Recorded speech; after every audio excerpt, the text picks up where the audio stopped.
that I'm most interested in, the one that I'm most interested in is the fact that some of the impacts for electric vehicles were pretty much immediate, effective on bill signing. And so this has become very real for a lot of the dealers, and that's why we want to make sure that the dealers were able to communicate what this means for you, for consumers, but then to bring in some other voices as well. So the folks that we're going to hear from are Doug Greenhaus, who's with the National Auto Dealers Association, and Catherine Garcia, who's with the Sierra Club. I'll let each of them give their own bios when they introduce themselves. And we also have Dan Bennett, who's with the New Hampshire Auto Dealers Association, who is on hand to answer questions specific to the New Hampshire context for those in attendance. So the format here is that I'm going to give a very, very brief overview of some New Hampshire policies, hand it off to Doug, who will hand it off to Catherine, and then we will have time for question and answer at the end. So save up your questions. You can submit them either through the chat or the Q&A box down below, and we will sort of serve as air traffic controllers for those questions. So my very, very brief section here at the beginning is really about the New Hampshire side of things, New Hampshire policies. There's not a whole heck of a lot, unfortunately, which is why when you look at the projections of EV sales coming over the next decade, New Hampshire is at the bottom of the pile in New England. Other states have rebates and other incentives in place for installing home charging in order to sort of goose the markets and encourage consumers to move in this direction. New Hampshire has not seen fit to enact a lot of those policies. Which means that in a lot of ways, not just in EV adoption, but also in construction of the infrastructure, the charging infrastructure, New Hampshire is a little bit the hole in the donut once again. In terms of money available for charging, there is a bit of a bright spot. We have money that is now finally being deployed from the Volkswagen Mitigation Trust Fund. There's $3 million that we're going to start seeing the winners of that request for proposals trickling their way out into the Governing Council in the very near future. Those are 50 kW charging stations, 50 kilowatts. So they're fast chargers, but they're kind of the slow end of the fast charging spectrum.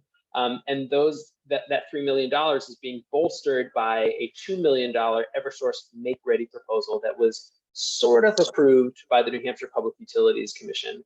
The nuance here is that the PUC said that only $650,000 of those dollars could be used for actual capital investments, which Eversource is challenging as we speak. They want to use the full $2 million towards those capital investments.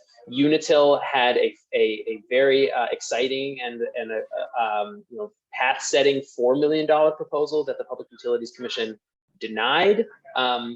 But on the other end of the spectrum, the money that's coming from the bipartisan infrastructure law, the state has submitted its plan for how to spend that $17 million, which will come out in tranches of a few $1 million a year over the course of 5 years, and that plan has been approved by the federal government, and so they're going to start deploying it. We're going to see a request for proposals coming out in 2023, and chargers starting to come online in 2024.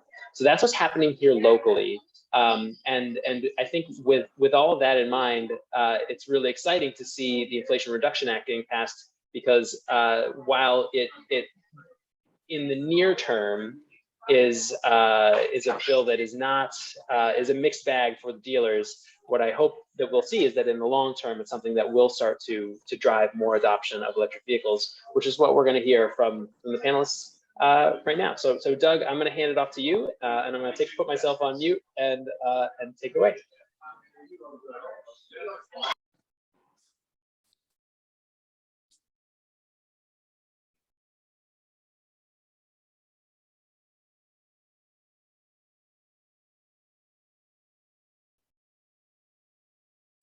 Prior to that, we had been working with Congress for many years on potential revisions to the existing EV tax credits that date back, I believe, to 2014, 2016 timeframe, with the main focus being to try to get the credits to be more friendly to prospective plug-in vehicle customers in the showroom.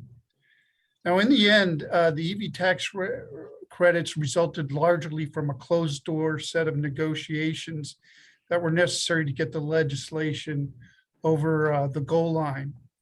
And a lot of what you'll see as I chat about a little bit about these new incentives is that there's a major focus on national security and energy independence, not unlike EPCO, which is the statute enacted in the 1970s to get us to be, as a country, energy independent on the oil side of things. It also revises overall, if I had to say one overall point, it would be that they're now, the incentives now target moderately priced vehicles and customers with moderate incomes, whereas before that wasn't the case. But all in all, the new incentives include many of the suggestions that NADA had been making to Congress for over the past few years. The point that Sam made about the state New Hampshire incentives are important. These federal incentives supplement incentives that you see from the OEMs, from the states, from utilities that may apply to the plugins that dealers are selling in New Hampshire, as well as to customers from outside of New Hampshire that will buy from New Hampshire dealers. And they apply both, of course, in certain circumstances to non-commercial customers, as well as commercial, or as we like to call them, fleet customers. The incentives are critically important, largely because for the time being and for the foreseeable future, plug-in vehicles are considerably more expensive. There are price premiums versus so-called comparable vehicles. And there are, as everyone knows, inherent barriers to adoption that have to be overcome. Next slide, please. So most of my time is going to be spent on the 30D new vehicle credit. There's also three other important credits in the act from the dealer perspective. One is the 25E used vehicle credit we'll touch on later, as well as the 45W commercial vehicle credit. And lastly, 30C refueling credit that I probably won't be able to get to. The 30D credit focuses on new vehicles. It is, the best way to explain it, and this is a chart which I can make available to anyone who wants one. It's sort of a flow chart of how the credit works, but suffice it to say that the best way I like to explain it is there are three buckets to understanding this credit. One are the vehicle related aspects of the credit. Second is the customer related aspects of the credit. And the third is the transaction related aspects of the credit. So let's start off talking about the transition rule. That is the transition before the enactment and transition immediately after enactment. Before enactment, before the signing of the law on August 16th, we had the existing credits that were largely based on battery size. They had to be essentially plug-in or fuel cell vehicles, which are fairly rare right now. And there were also subject to caps. So when I say caps on a manufacturer by manufacturer basis, the credits cease to be available once the manufacturer sold 200,000 of these plug-in vehicles. And the idea being that it was supposed to be a phase out over time as the marketplace started adopting these vehicles. On the customer side, that's the vehicle side. On the customer side, you had to have taxable income in order to take the credit, because it was a credit against taxes when you filed your taxes. And on the transaction side, it had to be placed into service prior to August 16th. Now, post enactment on the vehicle side, it's the same universe of vehicles with one exception, which is there's a new requirement that final assembly of the vehicles have to be in North America. So that's Canada, United States, Mexico. The customer base is the same, taxable income. Transactions, they had to be placed into service after the effective date, or there had to be a binding contract prior to the effective date. And that's a fairly narrow thing. That's a definition of a binding contract really is a matter of, in the case of a New Hampshire purchase or sale, New Hampshire law. So there's a small universe of vehicles that were for which there was a binding contract prior to enactment that even though they're going to be placed into service after that August date. And there's a fairly long lead time for some of these plugins, unfortunately, because of supply chain and other constraints. So some vehicles may not yet have been delivered. In any event, the IRS, the Department of Energy, and the OEMs have put out guidance and information on both the issue of binding contract and final assembly. The final assembly requirement, by the way, has dramatically decreased the number of make models that to which the credit applies for this year. And by the way, this transition rule just applies until the end of the year, that is December 31st of 22. So what happens after December 31st of 22? Well, this is the heart of the new credit. On the vehicle side, the OEM caps go away. So the big beneficiaries are General Motors and Tesla, who are capped out under the old law. This particular credit applies only to 14,000 gross vehicle weight rating and lower. So the smaller vehicles, you have to be plug-ins or fuel cells. Again, the North American final assembly requirement stays in place. You have to have a minimum battery side. And then what about the credit itself? Well, there's kind of two sub buckets of potential credits. $37.50 if the credit meets a critical minerals test, and $37.50 if the vehicle meets a minimum battery component test. And those percentages increase over the time. And that essentially means that either in North America or in the US, we don't have time to get into the real details of it. The sourcing of the batteries and the critical minerals have to shift from overseas to the US or North America, largely anyways. In addition, with respect to the vehicles in 2024, the battery components and the critical mineral constraints kick in to the point where they can't be from certain foreign entities of concern. And we're talking like China and a few other countries. The idea here, again, being national security and security of source of supply. So over time, the movement is supposed to shift to the United States, to North America, and more vehicles will be manufactured here, as well as these critical components sourced here.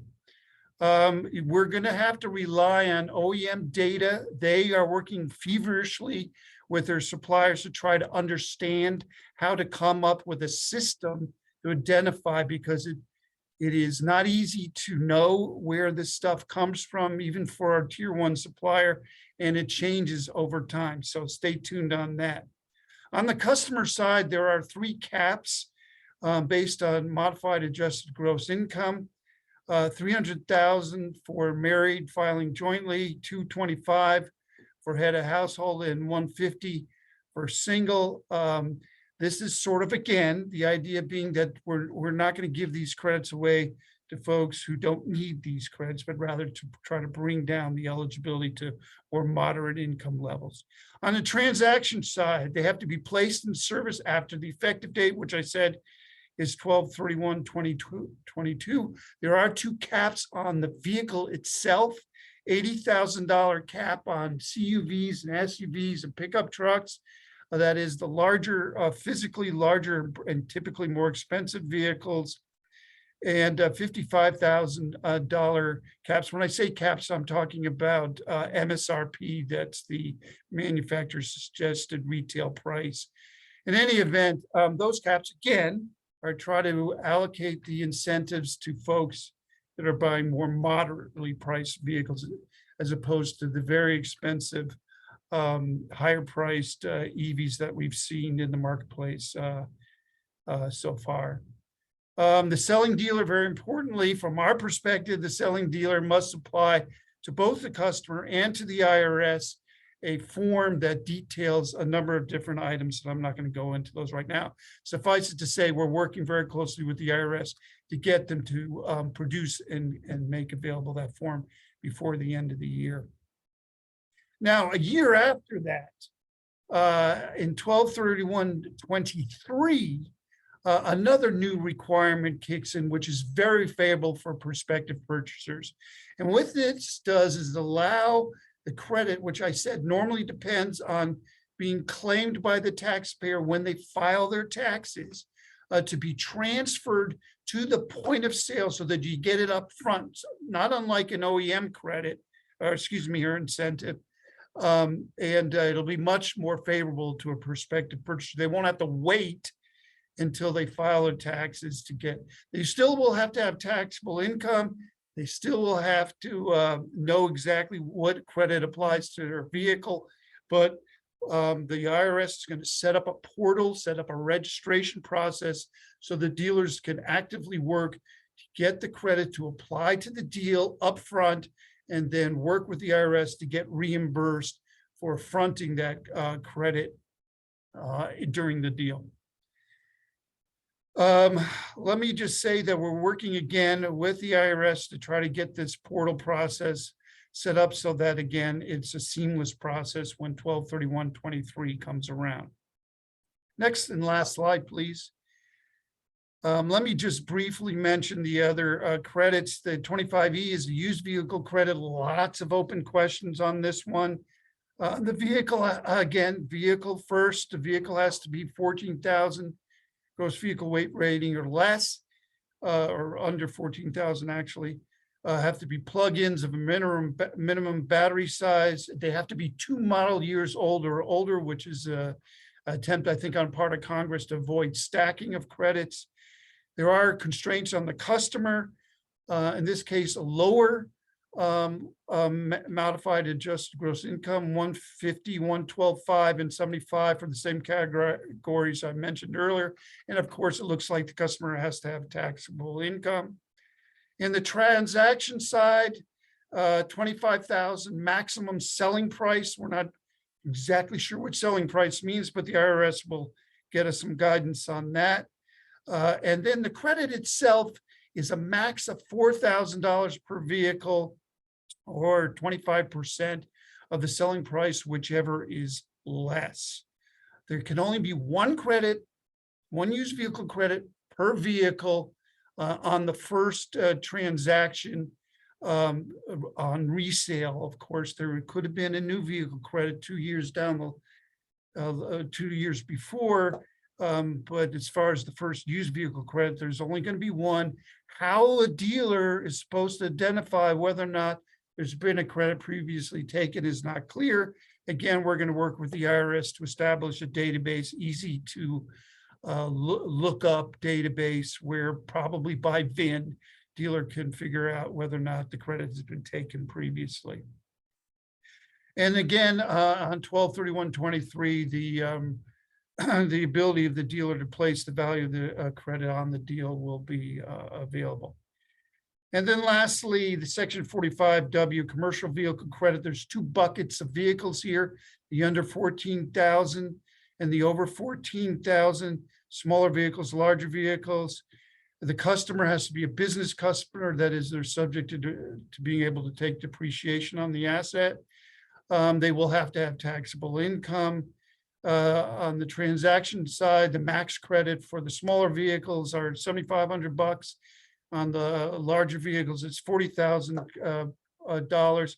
There is a constraint of there being no less than 30% differential between the plug-in vehicle for which the credit's being sought and a comparable, if you will, ICE vehicle. We don't know exactly what that means. It probably won't matter. Why is that? Because in almost every instance, at least right now on the street, the differential between the plug-in vehicle and the ICE vehicle is way more than $7,500 and $40,000. Now, it can change over time. Hopefully, battery prices are going to come down, so it will be important to work with the IRS to get guidance. But for now, I don't think that's going to be a problem. So that's it for now.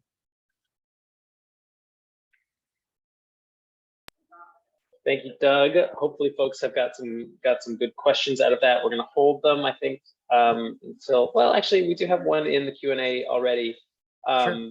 So maybe, Doug, we'll just tee you up with this one, but folks, you can always ask your questions toward the end of the webinar as well. question is the credit refundable, or must taxes be greater than the credit? And I think there's probably two answers to that question, right? Sort of before 12/31, December 31st, 2023, and then after, right? Well, right now, there's absolutely a requirement that that the customer have taxable income. In other words, the tax credit is not refundable. If you're not paying taxes, if you have zero taxes that you're paying, then you don't get a credit. Like some, I think the child care credit is refundable. You get credit regardless of your taxable income. It also appears to us anyway so far, but we'll clarify with the IRS that moving forward after 12/31 of this year and for the foreseeable future. And by the way, the credits end, I think, in 32. But suffice it to say, for that duration, it doesn't look like the credits are refundable. In other words, again, you'll have to have taxable income. But again, remember the MSR, remember the income levels. My guess is most folks that are going to be in the market, even for the used vehicle credit, are going to pay at least $7,500 in taxes. All right, so folks, I'm going to revisit the Q&A panel after Catherine gives her presentation. I think that some of these questions, either there's a chance that Catherine might answer them with her slides, or we'll have a bigger stable of questions to dig into. So if you have questions, feel free to pop them in there at any time, and as soon as Catherine's done, we'll start answering them. So next up, Catherine from the Sierra Club. Catherine, can you introduce yourself as well? Give your background. Yeah, definitely. Thank you. And hello, everybody. I'm Catherine Garcia. I am the director of the Clean Transportation for All campaign at the Sierra Club. And I'm going to go ahead and share my screen. But then actually, I think when I do this, I can't see my screen. So I'll just go off camera and then go from there. And then I'll come back after my presentation. Let me try to do this.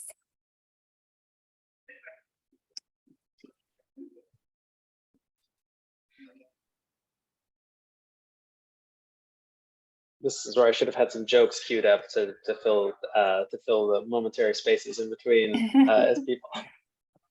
Yeah, I don't know if I can.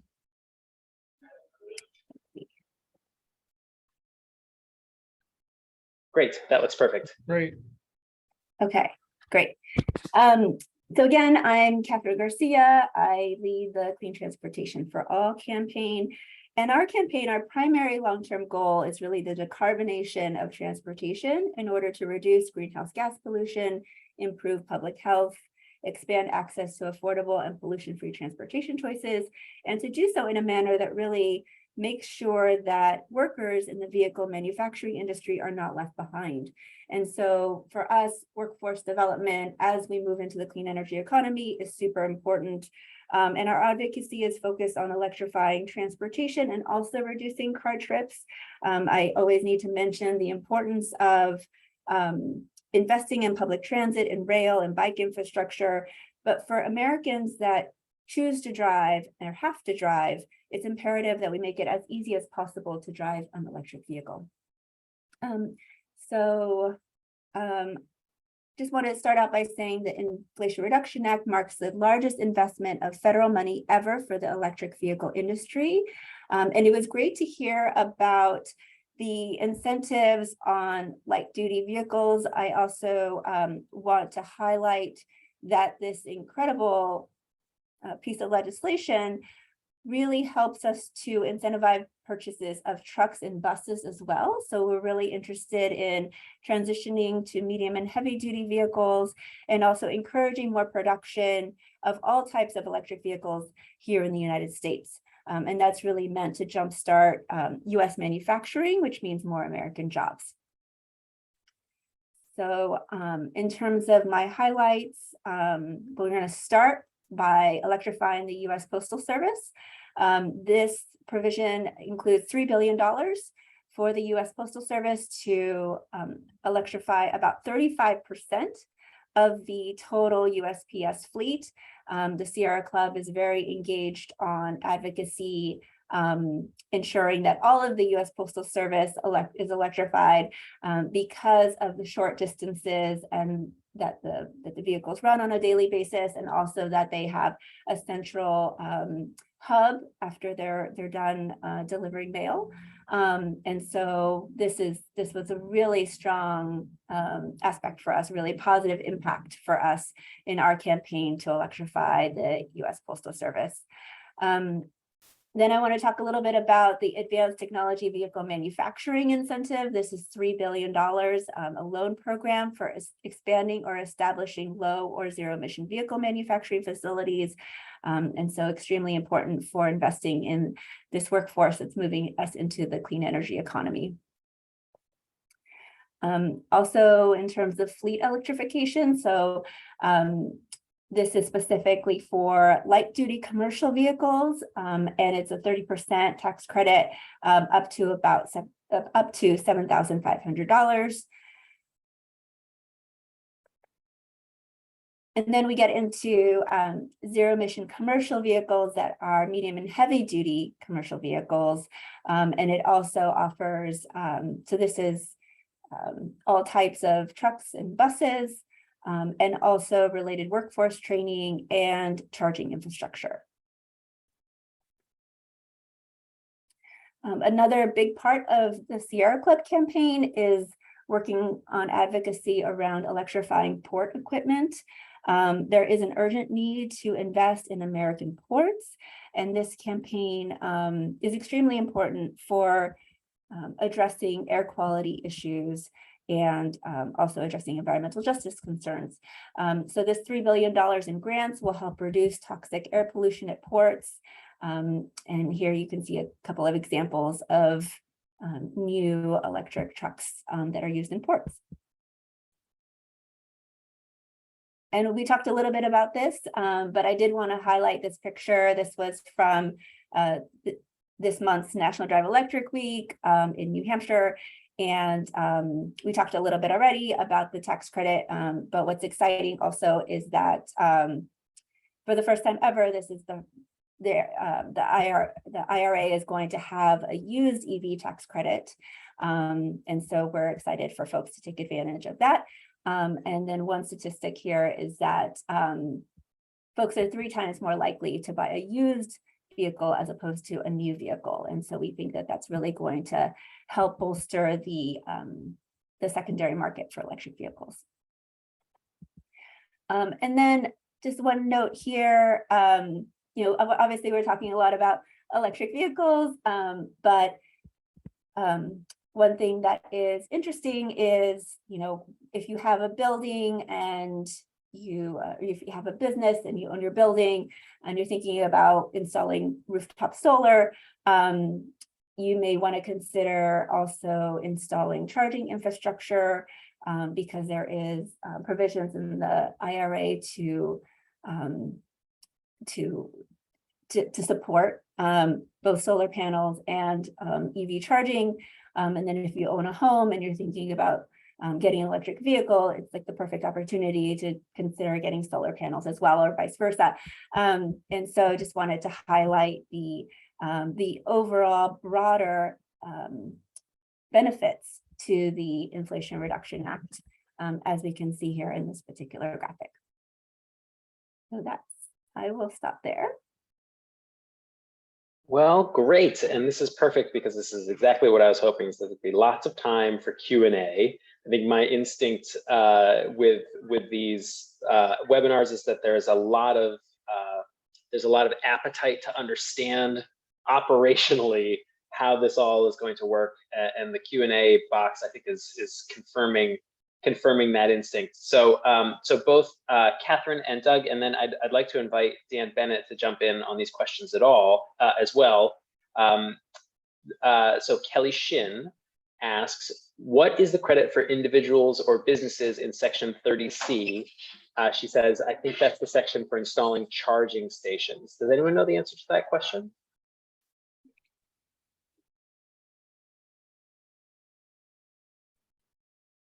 So for residences, it's a 30% credit for installing EV charging. And this is, there is a specific provision about it being, I think there's more of an incentive if it's a low income or a rural community. I don't have more information. A lot of this is, we're still learning about how the programs are going to be designed, and that's one of the things that Sierra Club is very actively working on. Is there any sort of a timeline in terms of how quickly some of these rules at IRS and other agencies are going to be written? And I can send that one to you, Doug, and you're muted. We've been working with the IRS already, because all of the credits kick in after 12/31 or as of the first of the year. And there's a lot of guidance that we need. And in some cases, of course, we also need forms issued by the government to accommodate the new credits. Going on back to the 30C credit, there's a lot of the focus is on commercial installation. So whether it's a dealership installing new EV charging, which a good number of them are doing right now, or whether it's a fleet customer of a dealership that wants to purchase 5, 10, 20, 100 plug-in vehicles, this credit can be taken advantage of. The credit on the commercial side sunsetted at the end of 21. So the IRA is effectively bringing it back to life. And it's an area, a lot of money is already on the table, as you spoke about earlier, coming from the federal government or from state and local governments and utilities for charging installation, whether it's public or centrally located commercial. And it's critical. It's critical to building confidence in prospective for purchasers, whether they're individuals or families or commercial operations. So just jumping off that question, Jill asks, there are a number of libraries across the state who are interested in installing EV charging stations. Are there incentives for them?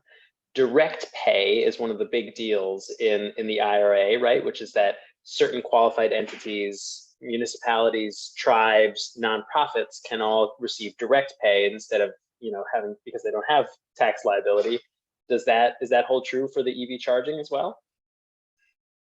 Yeah, it holds for both the charging and for, as Kat talked about earlier, the commercial vehicle incentives. So if I'm a state or local government that's buying some of these plug-in trucks or fuel cell trucks that are coming down the road, pun intended, then I can take advantage of the credit as well.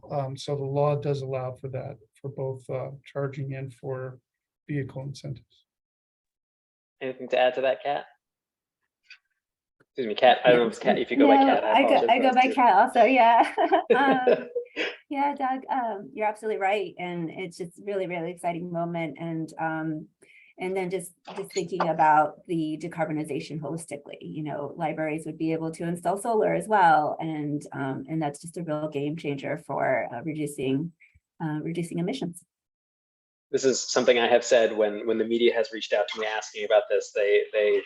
I'm like, I tell them that there are these features that are going to be, they're kind of nerdy, take a lot to understand, direct pay, transferability, but I think that they are truly going to be the most transformative parts of this bill. So we did get a transferability question from Jay McFarland.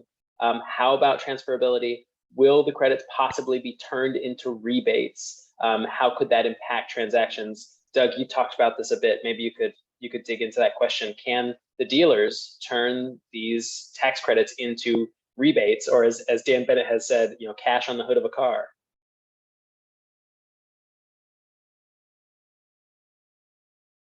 Oh, Doug, you're muted again. Whatever you think after all these years, you call it a rebate, you call it an incentive, you call it cash on the hood. It's the same thing. It's the ability of the customer to pay less upfront for the vehicle that they're purchasing.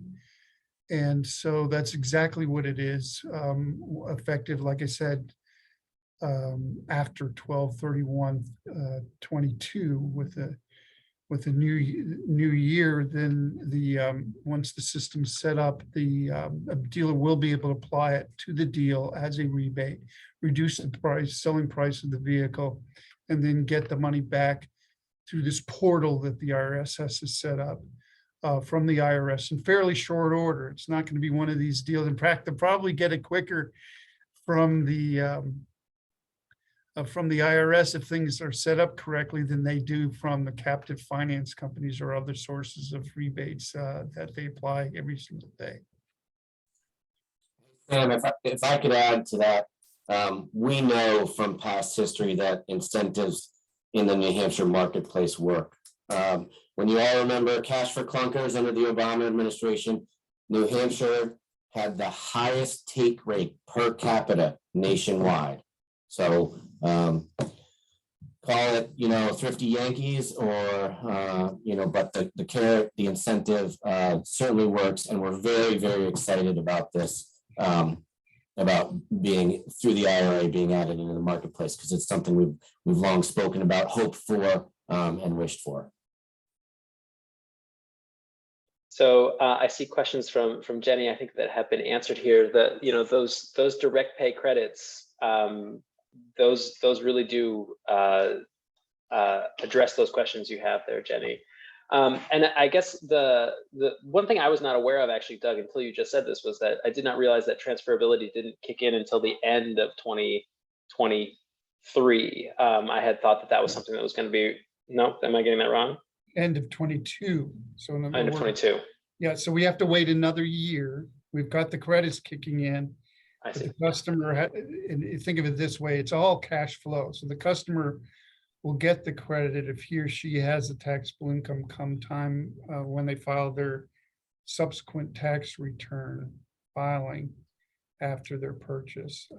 But hopefully most of the transactions starting January 1st of 2023 will involve this transferability of the value of the credits, not actually transferring the credits, the value of the credit to the deal, and then the dealer gets reimbursed that amount.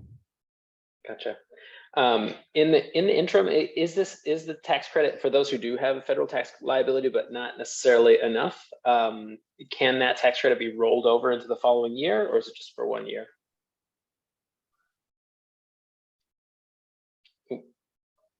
Doug, you're muted.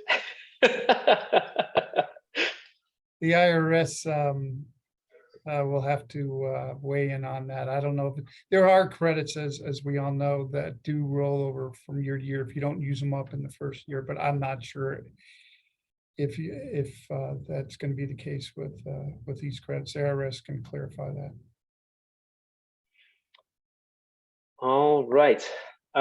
So this is a good question. I think there are a couple questions along this line that maybe is a good one for Catherine, which is that what are the odds that direct pay is something that may eventually become available for all individuals? I know that this was a key sticking point with Senator Manchin. Is initially all of these tax credits for all of these technologies had direct pay as part of the Build Back Better proposal. But that was stripped when we got to the Inflation Reduction Act. Am I getting that right? Yeah, you're getting that right. It's hard to know. This is not the perfect piece of legislation. There were other things that were stripped out, and there was other things that were put in that were not in the Build Back Better. That we find that this is a compromise bill, but in the long term, it is the best way to reduce emissions and reach our climate goals. I would encourage folks in New Hampshire to think about ways that, the main thing that we've been saying is that this is a provision that the federal government is going to be giving incentives on, but it's possible to have it stacked. So as Doug was saying earlier in the call, there are incentives through utilities and through states and regional areas. And so I'd encourage folks to find out if there are incentives in New Hampshire and other places. Think about having utilities offer other incentives that are direct pay that we could take advantage of and have that stacked, because that is something that we're able to put incentive on top of incentive to really make that make those dollars go further.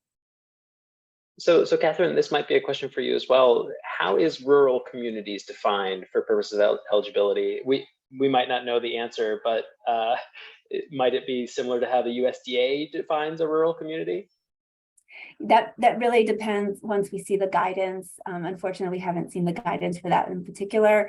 I will say that it seems like every agency has their own definition. I was really involved in the Clean School Bus program that EPA implemented this year, and they have their own definition on rural areas, and actually had a database of priority school districts that would qualify under those special provisions, priority provisions, which would include low-income areas and rural areas and tribal areas as well. And so I think it's up to us just to keep track of the guidance, and then we'll be sharing that information. Jill has a question that I think I can take. The $17 million that's coming from the bipartisan infrastructure law that will be coming out in $2 to $3 million tranches.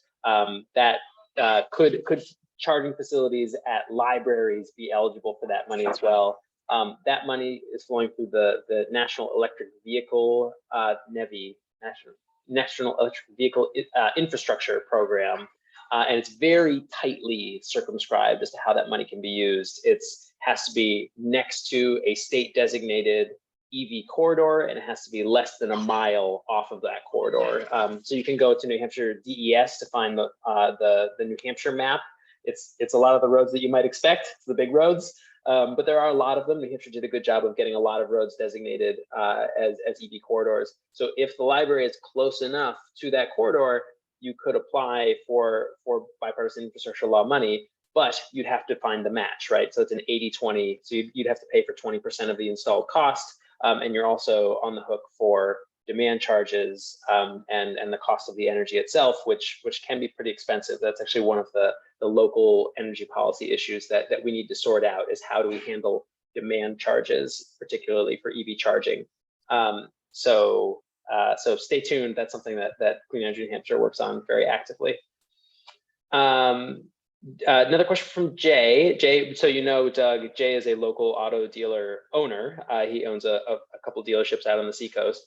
Says, how about the final assembly feature changing back to all EVs? I actually don't know what that question means, but I assume that Doug, you might have an idea. Yeah, and this time I'm not on mute, I must note. The final assembly requirement is not going to change unless Congress changes the law. It was, in fact, the first thing to take effect with this calendar year. And it's simply seen as one of several requirements in the law, as Catherine talked about, to encourage manufacturing of the vehicle as well as manufacturing of the batteries and sourcing of the critical components, the critical minerals, excuse me, from North America, from friendly countries, and then ideally from the United States. So that is a pretty important requirement at this point. Now, what the manufacturers will do, we've already seen announcements for new battery plants. I know that my vehicle, a plug-in RAV4 Prime, was assembled in Japan and is not eligible this year for credit. But if Toyota decided to start final assembly in the United States and met the other requirements, then I suppose it would be eligible once again. Along those lines, I'm curious, both to Doug and to Catherine, this is just a question from me. Do you have any sort of a sense of I mean, obviously the number of eligible vehicles overnight was dramatically reduced when this bill was signed, which was the downside to this piece of legislation. But do we have any sort of a sense of how long it will take for the manufacturers to build in that capacity, and when we might start seeing cars come back onto the list of being eligible? Well, I'll add, I'm not the expert on this particular side, because I've been a little bit more focused on medium and heavy duty. But the day that the legislation was signed, there was a website on the IRS posted a page that showed in terms of final assembly, where these different vehicles were produced, and I think we will be in, as was mentioned before, we immediately saw announcements where these manufacturers are going to be investing in manufacturing plants here in the United States. But there are vehicles that are manufactured here in the US. And so I think one of the things that we're seeing is that what happened was the cap was not lifted. So it was the reason why a lot of vehicles were not on the list to begin with is because not only did you have this final assembly requirement, but the cap on Tesla and GM had not been lifted. And Toyota was very close to that cap as well. And so I think on January 1st, once you see that cap lifted, there will be more vehicles that will be eligible. And an important note about that cap is before the IRA passed and was signed, a lot of these manufacturers, once they were approaching the cap, they really felt like this is it. We're not going to be able to offer our customers these vehicles that are eligible for federal rebate or federal credits. And the long-term vision here is that by lifting the cap, you actually give manufacturers the pathway to offering their customers vehicles that are eligible for the credit. So I think that's an important note in terms of long-term adoption. Another, if I can just quickly mention, is on the the 45W commercial credit, there are no constraints. I don't believe even on final assembly, but certainly no constraints on where the battery is manufactured or where the critical minerals are sourced. And so given that now and for the foreseeable future, commercial customers are going to be a very major source of prospective purchasers of these vehicles, they'll be able to buy them even if they're manufactured elsewhere. Or they don't, some of those componentry are sourced elsewhere. And just chiming in real quick, Doug, that's an excellent point too, because a lot of fleets usually purchase new vehicles, and then those vehicles will be be entering the fleet, and there'll be a bigger secondary market, and there'll be the used EV credit as well. And so I think that this is an important time to remind folks that drivers are often more likely to buy a used vehicle than a new vehicle. Jessica Wilcox, who's the coordinator of the Granite State Clean Cities Coalition, has popped into the Q&A box that there's a helpful resource with the U.S. Department of Energy's Alternative Fuel Data Center. Folks can see that Q&A box, right? Or is that just me who can see that? Great. So head on over there if you're looking for a resource that will have a lot of the answers to these questions in one place. And we had a question from an anonymous attendee that I have as well, which is that, and I think this one might be for Doug or for Dan. How much tax liability do dealers actually have, right? Because they can only absorb some. When we talk about the transferability, for instance, do we have any sort of sense of how many vehicles worth of tax credit the dealers will be able to transfer and pass on to consumers? And will they have to like triage between folks who do and don't have tax liability in order to preserve the ability to do that transferability? I don't think so. If I'm understanding the question right, it's not a transfer of a tax credit. It's a transfer of the value of the tax credit. That the customer is still the quote taxpayer. The customer will still have to prove when they file their taxes, or he or she files their taxes, that they were eligible for the credit. It's just the matter of the value of that credit being applied upfront. They don't get a credit again when they file their taxes, but they still have to show that they were eligible for taxes, and the dealer will be providing them with a form with the necessary information to do so. But it is a cash flow issue for dealers. There's no question about that for however long the period of time is between when the deal is done, the value of the credit is applied to the transaction, and the dealer goes back to the IRS to get reimbursed. They'll have to hopefully that will be a very short amount of time, a week, maybe less, if not quicker, but we shall see. Well, great. So I was just alerted to the fact that in fact people cannot see the chat box, but then I believe CNH staff changed the settings, so you should be able to jump in and see the Q&A. Catherine also recommended heading over to one of my favorite nonprofits, Rewiring America. They have a calculator where you can see how much tax liability there. How much you might be benefiting from the IRA on their website. So Rewiring America, and we'll make sure to pop all these links into the description of the webinar when we put it up on YouTube, folks. So unless there are other questions, we did have Pat Martin who chimed in based on your answer there, Doug. She says, you don't get the credit if you don't have tax liability. Is that correct? Or my understanding is that's not correct. No, with respect to the taxpayer, it's our understanding that these are not refundable credits, which means that with a refundable credit, like I tried to explain earlier, the child tax credit, you can be a taxpayer that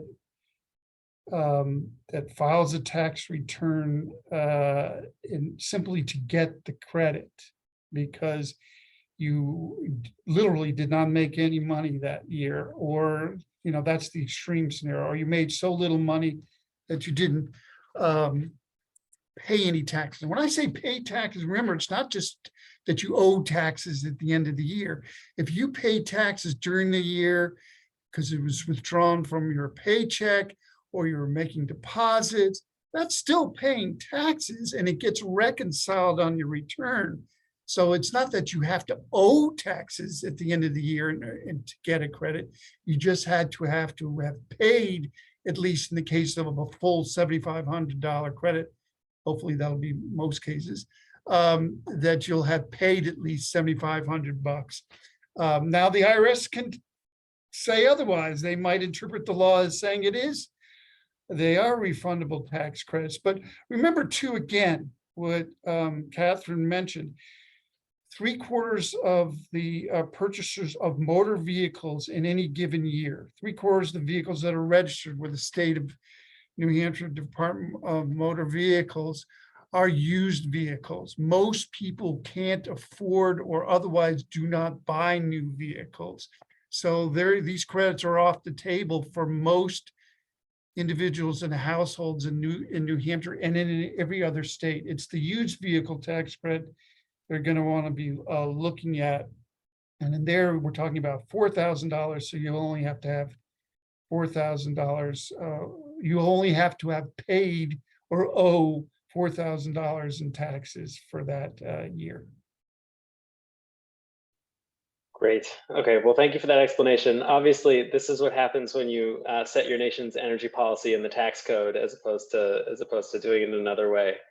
So, folks, I'm gonna give you 3 minutes of your lives back. Thank you both to Catherine and to Doug and to Dan Bennett. Thank you all for being here. If you have any other questions, feel free to follow up with us. We'll pass them on to the panelists and try to get them all answered. Obviously, it's a landscape that is still on the move, and a lot is still yet to be sorted out. The next of these webinars is coming on October 20th, so about a month from now. And we're going to be talking about what the IRA means for solar energy, both residential, community solar, and municipal solar, as well as the utility scale side of things. So put it on your calendar, same time, October 20th, the IRA, deploying the IRA for solar power. And thank you all so much for being here.